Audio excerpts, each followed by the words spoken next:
थे इब्न खल्दून का political thought. तो ये उनका पार्ट 3 है जिसमें हम डिस्कस करेंगे फिक्स्ड प्राइसेस। ठीक है, फिक्स प्राइसेस के ऊपर ये क्या बताते हैं इब्न खल्दून, फिर हम बाकी चीज़ें देखेंगे। तो इब्न खल्दून कहते हैं कि फिक्स प्राइसेस जो कि स्टेट होती है, जो गवर्नमेंट होती है, वो क्या करती है, चीज़ों को, जो चीज़ों की प्राइसेस है वो फिक्स कर देती है कि इस गुड्स और सर्विसेज की ये प्राइस होगी। तो जो इब्न खल्दून है वो स्टेट की इन्वॉल्वमेंट के अगेंस्ट है कि जो स्टेट है उसको कमर्शियल और जो एग्रीकल्चरल और इंडस्ट्रियल जो भी सारी डोमेन्स है, एग्रीकल्चरल एक्टिविटीज़ है, उसमें इन्वॉल्व नहीं होना चाहिए। ठीक है, गवर्नमेंट की जो इन्वॉल्वमेंट है प्राइस को फिक्स करने की, इस गुड्स एंड सर्विसेज की जो प्राइसिंग है, प्राइसिंग कि उसकी जो प्राइस कितनी हो चाहिए, वो गवर्नमेंट के हाथ में नहीं होना चाहिए। ठीक, जैसे प्राइवेटाइजेशन की हम बात करते हैं ना, तो ये गवर्नमेंट के पास जो है वो पावर नहीं होनी चाहिए कि वो गुड्स और सर्विसेज की प्राइस को फिक्स करें। ठीक है, क्योंकि वो बताते हैं कि जो गवर्नमेंट है जब वो प्राइस फिक्स करती है तो कोशिश होती है कि वो सबसे सस्ता हो। ठीक है, चीपेस्ट पॉसिबल जो प्राइस होती है गवर्नमेंट कोशिश करती है कि उसमें वो अवेलेबल हो। तो इससे क्या होता है, जो सेलर होता है उसको मजबूरन वो जो चीज़ होती है सस्ते प्राइस में बेचनी पड़ती है। ठीक है, जो मर्चेंट्स होते हैं और जो फार्मर्स होते हैं, जो किसान होते हैं, उनको वो जो चीज़ें होती हैं वो सस्ती में बेचनी पड़ती हैं, जो लोग होते हैं उनको सस्ते में खरीदते हैं। इससे क्या होता है कि जो आपकी वर्किंग क्लास है, जो लेबर क्लास, जो पीछे बेसिकली मेन फोर्स है, उसका नुकसान होता है। ठीक है, एग्रीकल्चर जो प्रोडक्ट्स हैं और जो गुड्स हैं वो जो होती है वो उसकी जो एक्चुअल प्राइस होती है उससे वो कम मिलती है। मतलब जो प्राइसेस होती हैं वो बेसिकली जो एलीट क्लास है, जो गवर्नमेंट है, उसका खुद बेनिफिट ले रही होती हैं। ठीक है, गवर्नमेंट अपने बेनिफिट्स को वो यूटिलाइज कर रहे होते हैं, वो प्रॉपर उसकी फिक्सेशन करते हैं। अब उसके बताते हैं कि जो प्राइस फिक्स करेंगे इसके कुछ कॉन्सिक्वेंसेज होंगे। ठीक है, वो उसको बताते हैं डिटेल में कि क्या क्या कॉन्सिक्वेंसेज हैं, क्या क्या नुकसानात होंगे। एक तो जो होगी ना आपके फार्मर्स और मर्चेंट्स, वर्किंग क्लास की हम बात कर रहे हैं, फार्मर्स और जो मर्चेंट्स हैं उनकी मोटिवेशन ख़त्म हो जाएगी। ठीक है, उनको वो जो है ना वो ट्रेड नहीं करेंगे। ठीक है, वो ट्रेड नहीं करेंगे। जब वो ट्रेड नहीं करेंगे तो उससे क्या होगा कि वो इकोनॉमिकली ग्रो नहीं करेंगे। ठीक है, वो अर्न नहीं कर पाएंगे और वो अपनी जो है जो सस्टेनेंस है, जो बेसिक नीड्स उनको पूरा नहीं कर पाएंगे। ठीक है, तो ये चीज़ें उन्होंने बताई। तो उन्होंने ये बताया कि जो इंसेंटिव्स हैं वो उनको नहीं मिलेंगी एफर्ट्स करने के लिए, वो मतलब वर्क नहीं करेंगे, जिससे फिजिकल स्ट्रक्चर है वो इम्बैलेंस हो जाएगा। ठीक है, सिविलाइजेशन की डिस्ट्रक्शन होगी। क्या होगी? Destruction of civilization. ठीक है, कोई सिविलाइजेशन के ऊपर यही है ना, ट्रेडिंग के ऊपर है, इकोनॉमिक्स के ऊपर बताया कि सारी चीज़ इकोनॉमिक्स पर बेस कर रहे हैं। तो अगर जो है मतलब प्राइसेस फिक्स हैं और वो जो इकोनॉमिक्स है वो नहीं चल रही, ट्रेड नहीं हो रही, ठीक है, जो इकोनॉमिक सिचुएशन है वो बुरी हो गई है, तो उससे क्या होगा, सिविलाइजेशन जो है वो डिस्ट्रॉय हो जाएगी। कि फिक्सिंग जो प्राइसेस हैं वो ज़्यादा हार्मफुल है। ठीक है, प्राइस की जो फिक्सेशन कर रहे हैं वो ज़्यादा हार्मफुल है एज़ कम्पेयर टू कि जो गवर्नमेंट है वो कमर्शियल और एग्रीकल्चर एक्टिविटीज़ में आ रही है। एक तो ये भी मतलब जो है वो नेगेटिव चीज़ है। ठीक है, और एक ये भी नेगेटिव चीज़ है, ये ज़्यादा नेगेटिव है कि वो जो है गवर्नमेंट के पास वो पावर है कि किस प्रोडक्ट की क्या प्राइस होगी, तो उससे जो है वो कल्चरल एक्टिविटीज़ है वो डिक्रीज़ होगी, लोग जो है वो ट्रेड नहीं करेंगे और कॉमर्स और एग्रीकल्चर में बाकी जो बिजनेस जो सेटअप है वो डिक्रीज़ हो जाएगा।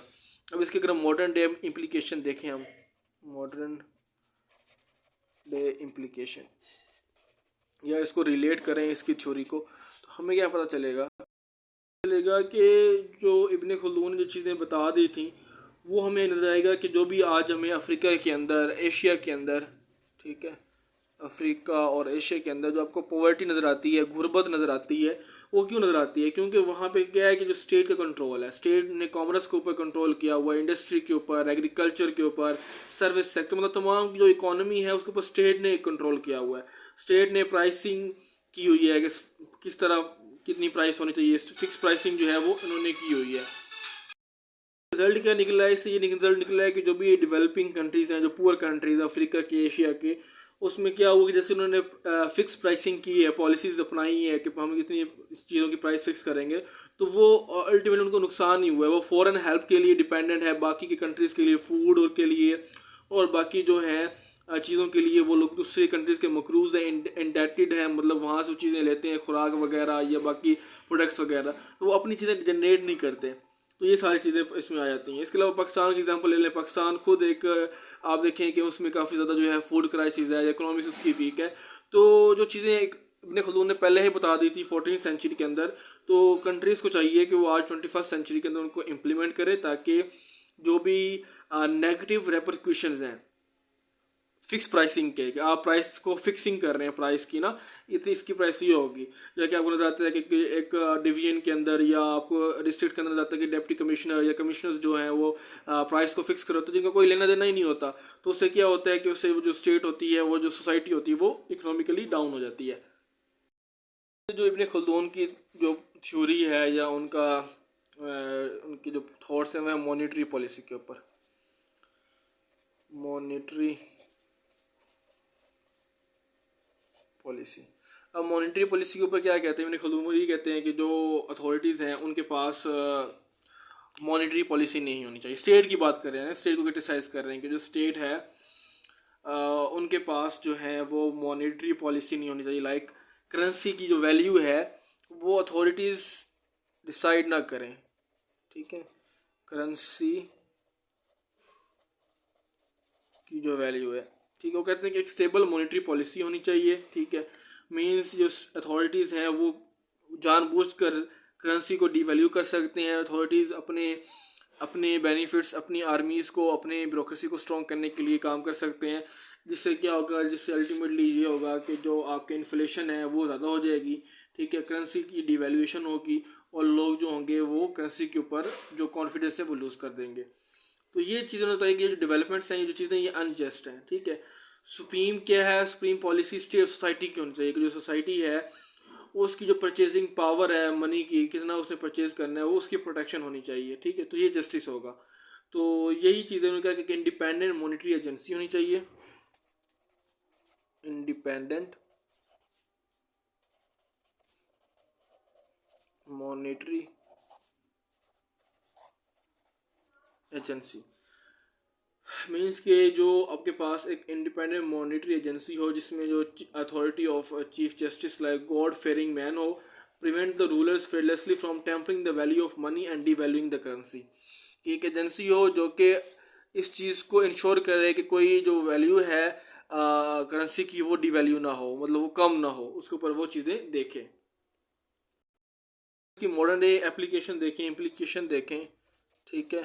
तो हमें नज़र आएगा कि यूएसए की अगर आप बात कर लें, यूके की आप बात कर लें, जर्मनी की बात कर लें, ठीक है, ये सारी जो डेवलप कंट्रीज़ हैं। यूएसए के अंदर आपको नज़र आएगा अमेरिकन फेडरल रिजर्व बोर्ड, ठीक है, अमेरिकन फेडरल रिजर्व बोर्ड रहेगा आपको। इंग्लैंड के अंदर बैंक ऑफ इंग्लैंड रहेगा।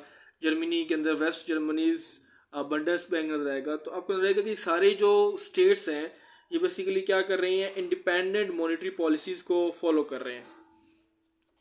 इंडिपेंडेंट मॉनेटरी जो पॉलिसी है उसको फॉलो कर रहे हैं, जिससे क्या हो रहा है, इन्फ्लेशन कम होगा, ठीक है, इन्फ्लेशन जो है वो डाउन होगा, डाउन है उधर। और वहाँ पे जो उसके अलावा जो करेंसी है वो स्टेबल है, ठीक है, स्टेबल करेंसी। ये नहीं कि कभी वैल्यू कम ऊपर जा रही, कभी कम नीचे आ रही है, तो वो उसकी जो करेंसी है उसकी जो स्टेबिलिटी है वो इन्हांस हो रही है, ठीक है। तो ये सारा जो कॉन्सेप्ट है इन्होंने इब्न खलदून ने पहले ही दे दिया था। अब नेक्स्ट इसके अलावा अगर हम देखें इब्न खलदून ने क्या कहा, तो वो हमें नज़र आएगा इसके बाद प्रॉपर्टी राइट्स के ऊपर। देखते हैं इनके व्यूज़।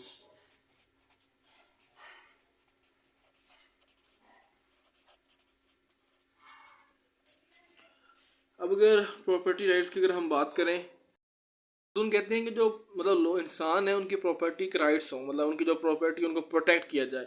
अब आपको बताया कि 1960s के अंदर जो इकोनॉमिक्स उन्होंने, जब यूएसए के अंदर इकोनॉमिस्ट हैं, उन्होंने देखा कि किस तरह जो प्रॉपर्टी राइट्स हैं वो इकोनॉमिक डेवलपमेंट के ऊपर इम्पैक्ट कर रहे हैं, ठीक है। इकोनॉमिक जो डेवलपमेंट है 1960s के अंदर यूएसए के जो इकोनॉमिस्ट हैं उन्होंने इस चीज़ को अंडरस्टैंड किया। लेकिन ये जो कॉन्सेप्ट है ये ऑलरेडी इब्न खलदून ने 14th सेंचुरी में दे दिया था। उन्होंने कहा कि जो प्रॉपर्टी राइट्स हैं वो प्रोटेक्ट होगा। क्योंकि अगर प्रॉपर्टी राइट्स, अगर किसी के प्रॉपर्टी जो है, अगर किसी ने मतलब देखे ना, प्रॉपर्टी ज़मीन, ठीक है, लैंड, अगर वो किसी ने एक्वायर की है, ऑब्टेन की है, उसने एक एफर्ट लगाई है, अगर वो उसकी सिक्योर ही नहीं है तो वो दोबारा एफर्ट नहीं करेगा, जिससे दोबारा अगर एफर्ट नहीं करेगा उससे डेवलपमेंट नहीं होगी।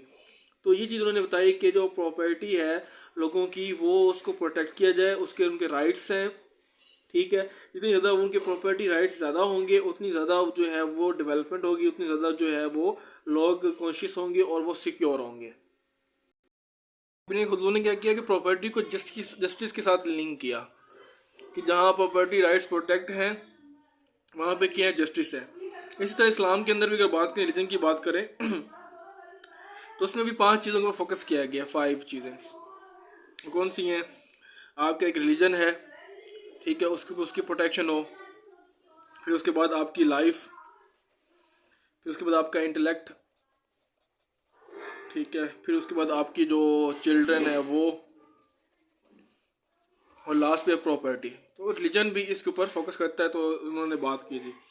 अब अगर इनकी मॉडर्न डे इम्प्लीकेशन की बात करें तो हमें पता चलेगा कि जो कंट्रीज़ की बैकवर्डनेस है, बैकवर्डनेस वो क्यों है? वो इस वजह से है क्योंकि वहाँ पे प्रॉपर्टी राइट्स पुअर है। पुअर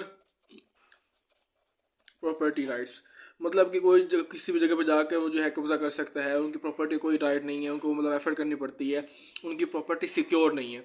जहाँ पे प्रॉपर्टी राइट्स ज़्यादा है, प्रॉपर्टी सिक्योर है, वहाँ आप देखेंगे कि वहाँ पे प्रॉस्पेरिटी ज़्यादा है, वहाँ की जो सिविलाइजेशन है, वहाँ की जो नेशन है वो ग्रो भी कर रही है, और वहाँ पे कंडीशन जो हैं वो अच्छी हैं, वहाँ पे जस्टिस मिल रहा है ना। तो इब्न खुल्दून ने यही कहा कि जो कंट्री है वहाँ पे स्ट्रॉन्ग प्रॉपर्टी राइट्स होने चाहिए ताकि बैकवर्डनेस ना हो। तो ये सारी चीज़ें उन्होंने बताई। तो फ्रेंड्स, ये था हमारे पास इब्न खुल्दून। अब हम नेक्स्ट पार्ट में इनका theory of rise and fall पढ़ेंगे कि नेशन से किस तरह राइज एंड फॉल होता है। फिर असाबिया को देखेंगे, फिर हमारा ये चैप्टर एंड हो जाएगा। तो वो गालबन बनेगा चैप्टर नंबर पार्ट नंबर 4 बनेगा, आई थिंक, जितना मुझे पता लग रहा है। ठीक है, तो टिल देन टेक केयर, अल्लाह हाफिज़।